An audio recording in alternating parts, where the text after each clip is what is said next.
My teenage years were full of sketching, angst, and trouble. I wasn't popular or unpopular. Maybe just forgettable. I guess that gave me a sense of freedom, so I hung out with crazy kids, doing crazy things, even though I mostly just watched the chaos ensue.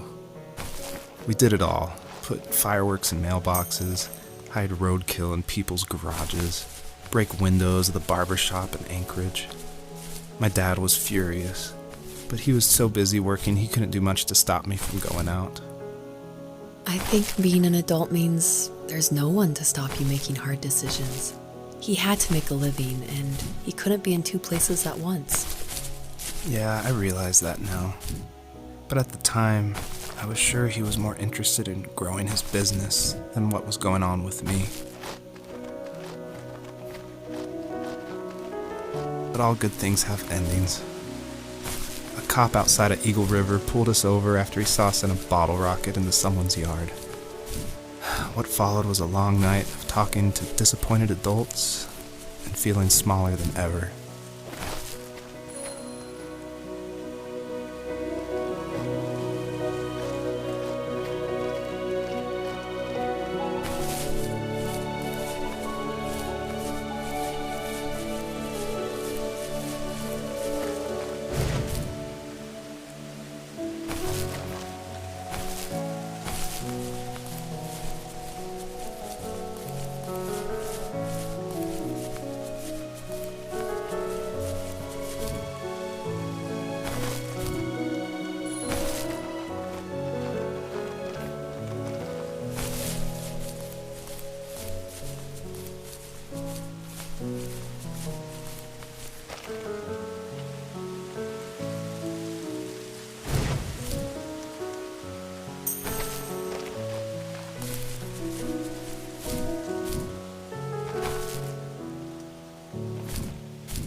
After he drove me home from the police station, I blew up at him, saying how I never wanted to be like him, how I was going to be someone and leave that hick icebox for good.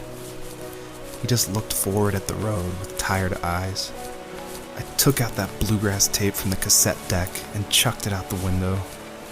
In my sage teenage wisdom, I thought I had proved the ultimate point. But my dad had a different idea. He slammed the brakes, slowly bowed his head while gripping the steering wheel, and finally looked at me. All he said, like it was a polite request, was, "Make this right." I sat there in silence, fuming, but I eventually got out and combed every square inch of the woods, muttering profanity after profanity. I found it 30 minutes later, near a small waterfall off the road. I went back to the truck, put the wet tape back in, and sure enough it worked. We didn't speak another word to each other the rest of the night. Wow, I knew you were a crazy teenager, but... It's hard to believe, isn't it? Surprises me too. It's like I didn't really know who that kid was back then. I bet my dad thought the same thing over and over. It's almost like he was saying, "Make this right," to himself, more than to me.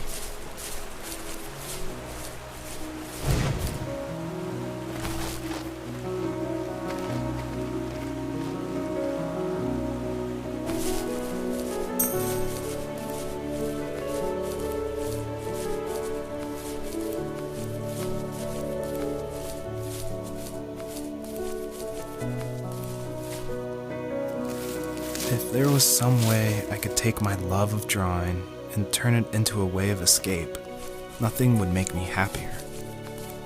I wanted to create instead of tearing trees down. I wanted to move to the lower 48, not because I hated it there in Alaska, but I hated the idea of it. It's like all of that spite inside me had created this monster which followed me around my whole teenage years. I put so much energy into doing what others didn't expect of me. Why did I do that? There's one fact you're forgetting, though. If you didn't have that fire in you, we probably would have never met. You're absolutely right. Maybe the destination is all that matters in the end. But then why am I awake? Why am I seeing this fox go on her journey? And why can't I stop thinking about my dad?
On our property, there were old abandoned pieces of a shed and car long left unused. I used to ask him all the time who those people were that left all this junk, and I'm sure he got so tired of hearing it that he made up some elaborate stories how a brown bear ate them and haunted the woods afterwards. What's funny is I think it made those people seem more real, growing up thinking they were still hanging out like they couldn't say goodbye. I used to tell my friends how I could swear I saw spirits move near the water, and that always freaked them out. I guess it didn't bother me, because the way I saw it, they were normal people with old